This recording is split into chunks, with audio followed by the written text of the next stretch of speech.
Hi friends, இன்னைக்கு நம்ம சேனலில் என்ன பார்க்க போகிறோன்னா, ஒரு இட்லி அரிசி எப்படி ஊற வச்சு இட்லி எப்படி அரைக்கலாம் அப்படின்னு சொல்லிட்டு தான் எங்கள் மெத்தடில் எப்படி பண்ணலாம் அப்படிங்கிறது தான் நான் காமிக்க போகிறேன். இதுக்கு வந்து நீங்கள் ரேஷன் அரிசியோ பச்சரிசியோ எது வேணாலும் எடுத்துக்கலாம். மெஷர்மெண்ட் மட்டும் நான் சொல்கிறேன். நாங்கள் வந்து சிறுமணி அரிசி எடுத்துருக்குறோம். இந்த அரிசி தான் இட்லிக்கு நல்லாயிருக்கும், அதனால் நான் இதை எடுத்துருக்குறேன். இப்போ இந்த இட்லி அரிசி வந்து இது வந்து ஒரு 1/2 கிலோன்னு வச்சுக்கோங்க. இந்த படி உங்ககிட்ட இருந்தால் பார்த்துக்கோங்க. ஆனால் ஒரு பங்கு எதில் எடுக்கிறீங்களோ அதுக்கு உளுந்து மெஷர்மெண்ட் சொல்கிறேன். இது எங்கள் வீட்டுக்கு ஒரு வாரத்துக்கு 4 இது போடுவேன். அதாவது 4 பங்கு போடுவேன்.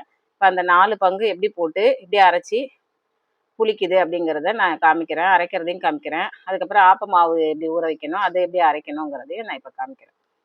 இப்போ வந்து இந்த அளவில் 4 பங்கு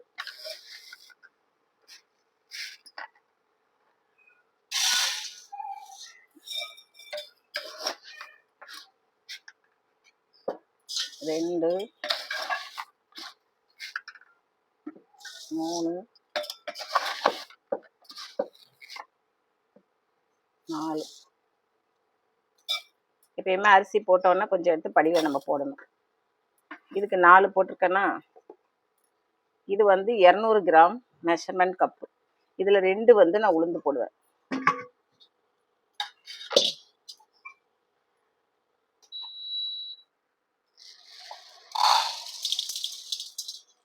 இது வந்து தலை தட்டி போட்டுக்கோங்க.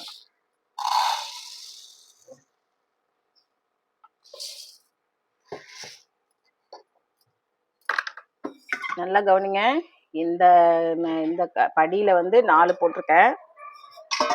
200 கிராம், அது கிட்டத்தட்ட 2 கிலோன்னு வச்சுக்கோங்க. 2 கிலோ அரிசி, இதுக்கு 400 கிராம் உளுந்து போட்டிருக்கேன். இதுக்கு வெந்தயம் வந்து இது ஒரு படிக்கு, இது 2 படிக்கு, இவ்வளோ வெந்தயம் போதும். இட்லிக்கு வெந்தயம் நிறைய போடக்கூடாது, உளுந்து தான் நிறைய இருக்கணும். அப்போ தான் நல்லா சாஃப்டாக இருக்கும் இட்லி. இதை ஊற வச்சுட்டு அரைச்சி காமிக்கிறேன். நாளைக்கு புளிக்க வச்சும் காமிக்கிறேன், எப்படி இட்லி ஊற்றுறேன் அப்படிங்கிறதையும் காமிக்கிறேன். இப்போ வந்து இதை கழுவிட்டு ஊற வச்சிடலாம். உளுந்தை வந்து நல்லா கழுவிட்டு ஊற வச்சிங்கன்னா அந்த நுரையெல்லாம் அதில் இது எவ்வளோக்கு எவ்வளோ உளுந்து கழுவுறீங்களோ, நீங்கள் எந்த உளுந்து வேணாலும் எடுத்துக்கலாம். கருப்பு உளுந்து எடுத்துக்கலாம், வெள்ளை உளுந்து எடுத்துக்கலாம். நான் இப்போ வெள்ளை உளுந்து தான் எடுத்திருக்கேன். ஆனால் நல்லா நுரைய எடுத்துட்டு கழுவிட்டு ஊற வச்சிங்கன்னா மாவு நல்லா பூக்க வரும். அரைக்கும் போது கிரைண்டரில் போடும்போது நான் காமிக்கிறேன். கழுவாமல் ஊற வச்சிங்கன்னா மாவு வராது. உளுந்து மட்டும் எவ்வளோக்கு எவ்வளோ வெள்ளையாக நீங்கள் கழுவுறீங்களோ, அதாவது மாவு மேலே கழுவ வருது பாருங்கள், இதை நம்ம எடுத்துடணும். அப்போ தான் மாவு வந்து நல்லா பூக்க வரும்.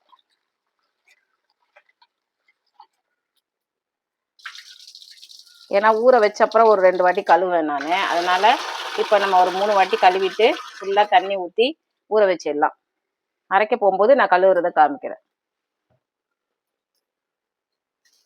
அரிசியும் அப்படிதான்.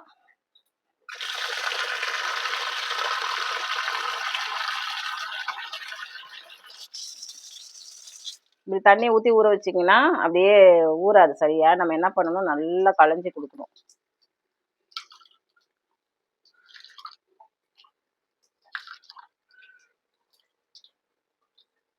நல்லா பார்த்தாலே தெரியும் பாருங்க, அப்படியே கொலை கொலைன்னு வருது பாருங்க.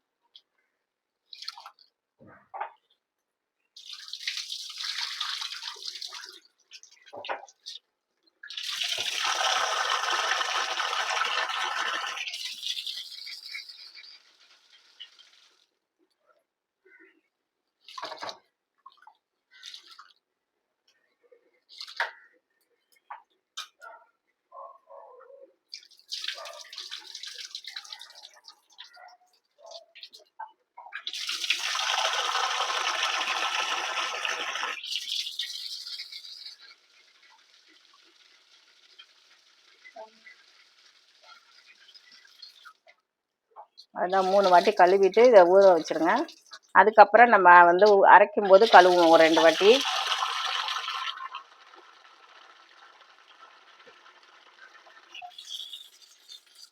இதை அப்படியே ஊற வச்சிருங்க. ஒரு 1 hour ஊறணும். உளுந்து 1.5 மணி நேரமாவது ஊறணும். அரிசி ஒரு 1.5 மணி நேரம். நான் 1 hour உளுந்து ஊறும் போதே நான் கிரைண்டர் போடுவேன். அப்புறம் அந்த அரிசி ஊற வைக்கிறது சரியா இருக்கும். இது நல்லா ஊறி வந்துடும். ஊறி வரும்போதும் நான் காமிக்கிறேன். இப்படி நல்லா மூடி போட்டு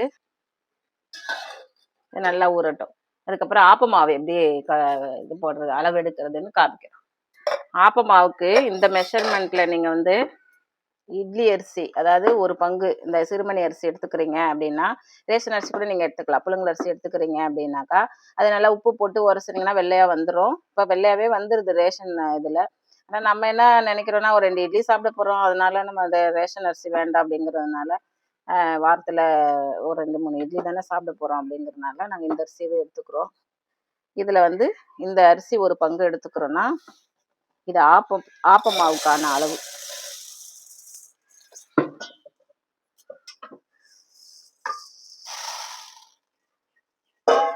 இந்த அரிசி ஒரு பங்கு எடுத்துக்கிறோம் அப்படின்னா, இது மாவு பச்சரிசி.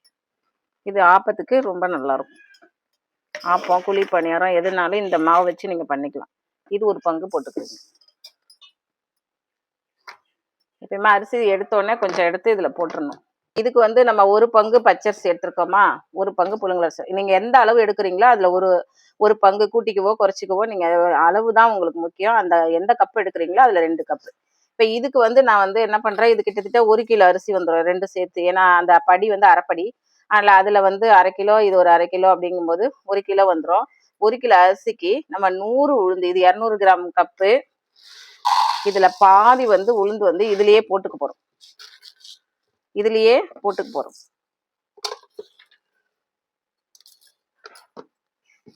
இப்ப இதுக்கு நல்ல வெந்தயம் தாராளமா ஒரு கைப்பிடி போடலாம். ஒரு கைப்பிடி கூட போட்டுக்கலாம். இந்த வெந்தயம் பேஸ் தான் நல்லா இருக்கும் உங்களுக்கு. இந்த உளுந்து மாவு இந்த சாஃப்டா வர்றதுக்கு காரணமே இந்த வெந்தயம் தான். நிறைய போடுறோமே கசக்கும் அப்படின்லாம் யோசிக்காதீங்க. இது நல்லா கழுவி இப்படியே ஊற வச்சு நீங்க அரைச்சிட்டு, உப்பு போட்டு அரைச்சி எடுத்து வச்சுட்டு புளிச்சிச்சுன்னா நல்லா இருக்கும், சாஃப்டா இருக்கும். இந்த வெந்தயம் வந்து அரைச்சோன்னா கசப்பு தெரியாது. அதனால வெந்தயம் நிறைய போட்டுக்கணும். இது வந்து நல்ல சுகர் பேஷண்ட் இருக்கிறவங்க எல்லாருக்குமே இது தோசையா கூட எடுத்துக்கலாம். என்ன ஒண்ணு பச்சரிசி கலக்குறோம். நம்ம என்ன 2 தோசை அப்படி தானே சாப்பிட போறோம். 2, 3ங்கும் போது அது வந்து கொஞ்சமா தான் பச்சரிசி உள்ள போகும். அதுவும் நம்ம கழுவி காய வச்சு அரைச்சி கழுவி கிரைண்டர்ல அரைச்சி அதுக்கப்புறம் தோசைக்கல்ல ஊத்துறதுனால சுகர் ரொம்ப ஏறதுக்கு வாய்ப்பு கிடையாது. அதனால நீங்க வந்து இதை நல்லா தாராளமா எல்லாருமே எடுத்துக்கலாம். இப்ப இத கழுவி ஊற வச்சுட்டு அரைச்சி காமிக்கிறேன்.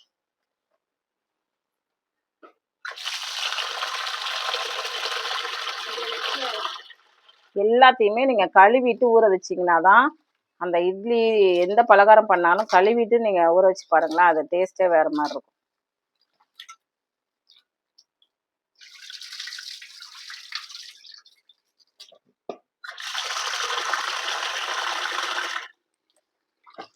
எல்லாம் ஒரு 3 வாட்டி கழுவிட்டு தண்ணி ஊற்றி ஊற வச்சிருங்க. அப்புறம் ஒரு வாட்டி கழுவிட்டு நம்ம கிரைண்டர்ல சேர்த்துக்கலாம். இந்த அரிசிலாம் நல்லா சுத்தமா இருக்கிறதுனால நம்ம வந்து ரொம்ப போட்டு கழுவணும்னு இல்லை.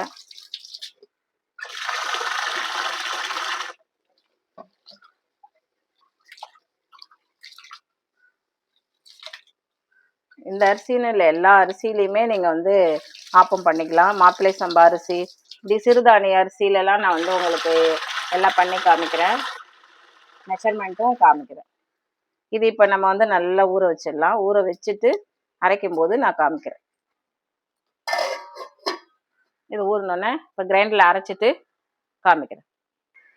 இப்போ நம்ம வந்து ஃபர்ஸ்ட் உளுந்து தான் போட போறோம். நான் எடுத்து இந்த அல்ட்ரா கிரைண்டர் வந்து 2010 வாங்கினது. என்கிட்ட வந்து 15 வருஷமா நல்லா ஒர்க் ஆயிட்டு இருக்கு. என்னை கேட்டா கிரைண்டர்னு எடுத்தா அல்ட்ரா வாங்கிக்கலாம். இப்ப எல்லாம் நியூ மாடலா வந்திருக்குது. இதெல்லாம் ஓல்டு மாடலு. ஆனா நல்லா எனக்கு ஒரு ரிப்பேரும் இல்லாம ஓடிட்டு இருக்குது. இதை தான் நம்ம இந்த கிரைண்டர்ல தான் நான் இப்ப மாவு அரைச்சு காமிக்க போறேன். இப்ப ஃபர்ஸ்ட் எடுத்தோடனே நான் உளுந்து தான் போட்டுக்க போறேன்.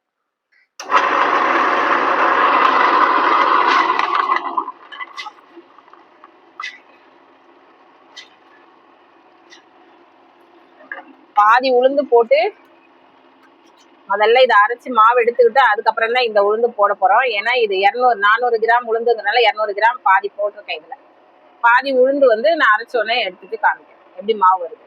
பார்த்தாலே தெரியும் உங்களுக்கு, நல்ல மாவு வந்து கிளம்பி வரும்போது நான் காமிக்கிறேன்.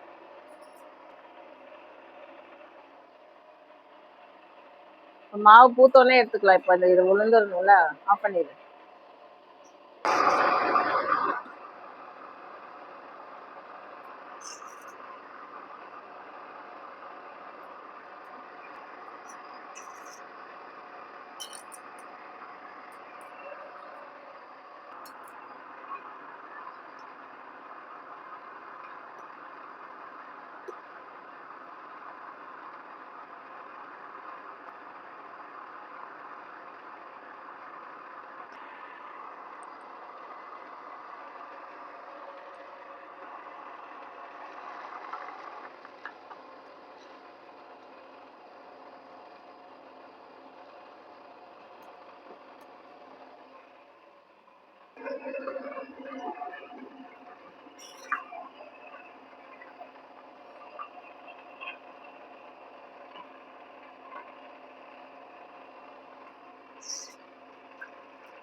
இப்போ வந்து நம்ம உளுந்து அரைச்சி எடுத்துட்டோம்.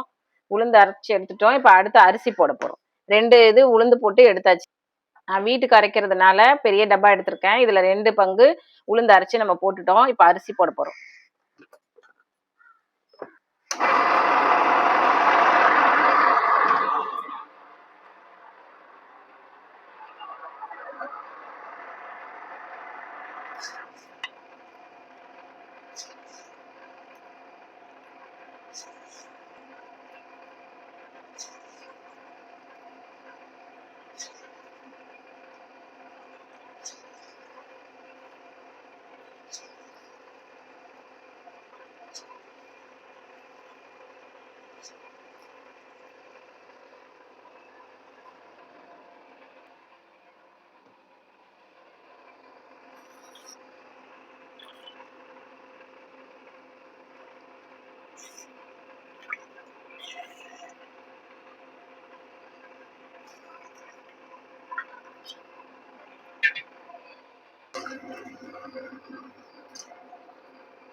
நல்லா நைஸா இருக்கு.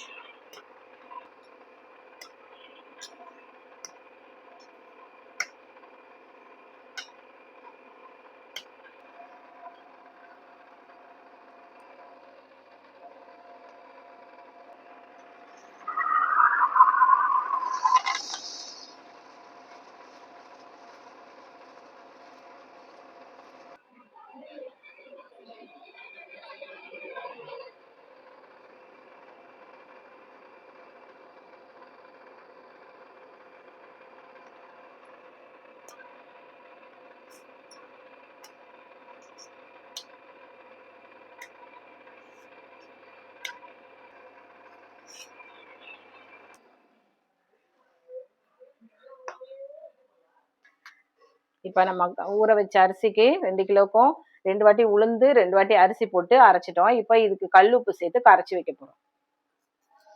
எனக்கு புடி கணக்கு தான் தெரியும். நான் வந்து ஒரு கைப்புடி, இன்னொரு கைப்புடி 2 கிலோவுக்கு போட்டுப்பேன். இதை நல்லா கலந்து இந்த பாத்திரத்திலே வச்சிருங்க. பொங்க போகும்போது அதுல பாதி மாத்திக்கலாம் நம்ம.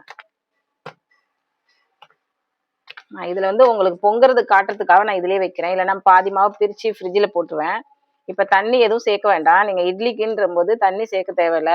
இந்த உளுந்து மாவே பாத்தீங்கன்னா தெரியும், நல்லா பஃபியா. அது உப்பு போடாம மட்டும் கரைச்சி வைக்காதீங்க. உப்பு போட்டாதான் அந்த எல்லா டேஸ்ட்டுமே அந்த இட்லியில நல்லா கிடைக்கும். உப்பு போடாம கரைச்சி வைக்க கூடாது. நாங்க கரைச்சி வைக்க மாட்டோம். உப்பு கல் உப்பு தான் சேர்த்துப்போம். நீங்க எந்த உப்பு வேணாலும் சேர்த்துக்கலாம்.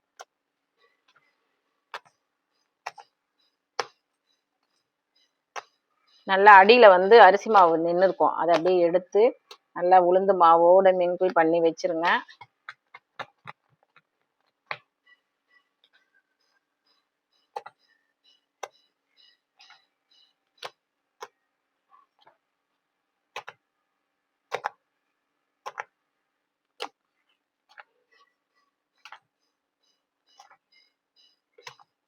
இந்த அளவு கலந்து வச்சுக்கோங்க.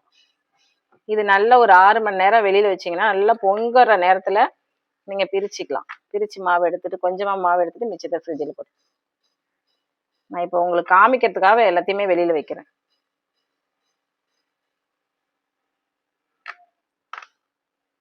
இது அப்படியே நல்லா மூடி போட்டு வச்சுருங்க.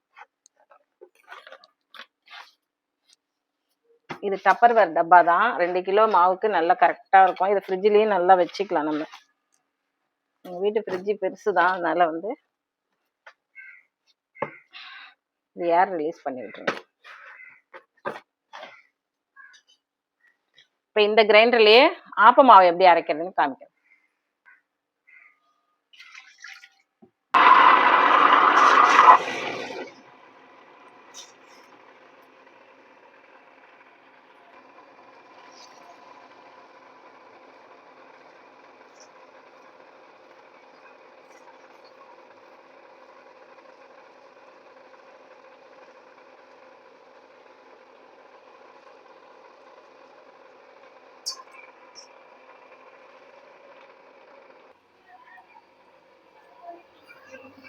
இப்போ இதுக்கு வந்து நம்ம உப்பு சேர்த்துக்கிறோம். உப்பு வந்து ஒரு குடிச்சப்பொடி.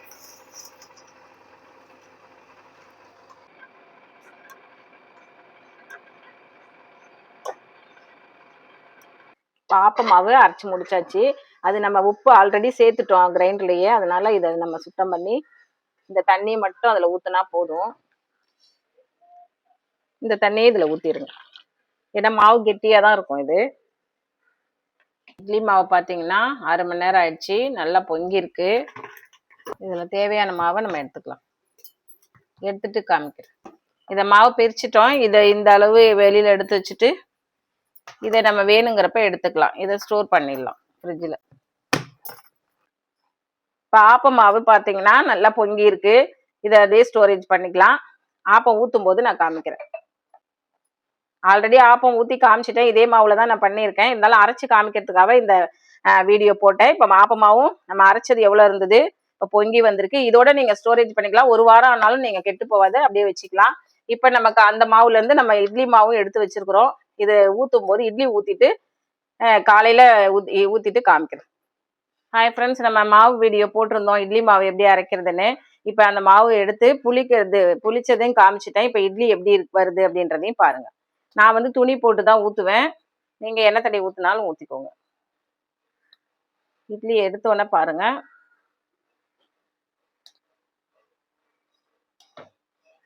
நான் பெரிய இட்லி பானை எடுத்திருக்கேன். உங்களுக்கு தேவையான அளவு எடுத்துக்கோங்க. ஏன்னா 4 பேர் நாங்கள் சாப்பிட்ணுங்கிறதுனால நாங்கள் பெரிய இட்லி பானை எடுத்திருக்கோம்.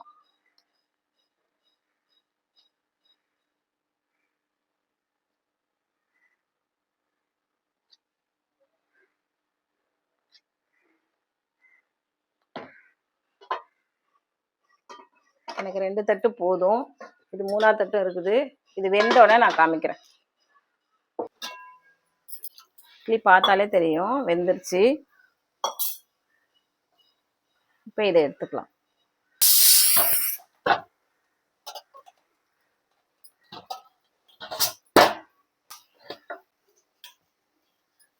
பார்த்தாலே தெரியும் இட்லி எவ்வளோ சாஃப்டாக இருக்கு பாருங்க. சுடுது பாருங்க. இப்படி பார்த்தாலே தெரியும். இந்த அளவு மெஷர்மெண்ட் போட்டு நீங்கள் அரைச்சிங்கன்னா இட்லி நல்லாயிருக்கும். இன்னும் வேணாலும் நீங்கள் உளுந்து கம்மி பண்ணிக்கணும் அப்படின்னு நினச்சா கூட பண்ணிக்கலாம். நான் உளுந்து கொஞ்சம் ஜாஸ்தி தான் நான் வச்சுப்பேன் எங்கள் வீட்டில். அதனால் இப்படி தான் இருக்கும், சாஃப்டாக இருக்கும். இட்லிக்கு எது வேணாலும் நம்ம வச்சுக்கலாம். கடப்பா, தக்காளி சட்னி, உங்களுக்கு சைட் டிஷ் எது வேணாலும் யூஸ் பண்ணலாம். இவ்வளோ தான் ஃப்ரெண்ட்ஸ் இட்லி வீடியோ. உங்களுக்கு எப்படி மாவு அரைக்கிறதுலேருந்து எப்படி ஊற்றி எடுக்கிறதுலேருந்து எல்லாமே காமிச்சிட்டேன். நாங்கள் சாஃப்டாக தான், பார்த்தாலே தெரியும் ரொம்ப சாஃப்டாக இருக்கும். நீங்கள் அதே மாதிரி அரைச்சி பாருங்கள், எப்படி இருக்குன்னு சொல்லுங்கள். Thank you friends. இது